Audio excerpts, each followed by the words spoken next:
আজ করব রাতের বেঁচে যাওয়া আটা দিয়ে দারুণ একটি পাস্তা রেসিপি। তো এখানে প্রথমে আটাটা আমি ভালো করে আবার একটু মেখে নিয়েছি, মেখে একটু লেচি কেটে নিয়েছি, লেচিটা এইভাবে গোল করে রুটি তৈরি করে নিয়েছি।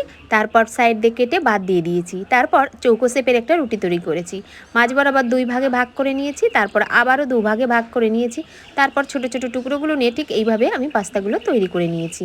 তো দেখো, এখন আমি একটা পাত্রের মধ্যে গরম জল বসিয়ে দিয়েছি। জলটা ফুটে ওঠার পর সাদা তেল আর 1 চামচ ভিনিগার আর পাস্তাগুলো দিয়ে 5 মিনিট মতো ফুটিয়ে ঠান্ডা জল দিয়ে আমি পাস্তাগুলো জল ঝরিয়ে নামিয়ে নিয়েছি।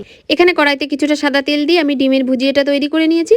তারপর তেল দিয়ে পেঁয়াজ কুচি, রসুন কুচি, আদা কুচি, ক্যাপসিকাম, টমেটো, লঙ্কা, এখানে স্বাদ মতো লবণ দিয়ে, কাশ্মীরি লঙ্কার গুঁড়ি দিয়ে, টমেটো সস ও সয়া সস দিয়ে পাস্তাগুলো ও ডিমের ভুজিয়া দিয়ে পাস্তা মশলা দিয়ে ভালো করে নেড়ে চেড়ে 4 মিনিট মতো রান্না করে নিতে হবে। তা নামানোর আগে ধনেপাতা ও সামান্য চিনি দিয়ে নামিয়ে নিলেই দারুণ স্বাদের পাস্তা তৈরি হয়ে যাবে। খেতে হয় দারুণ।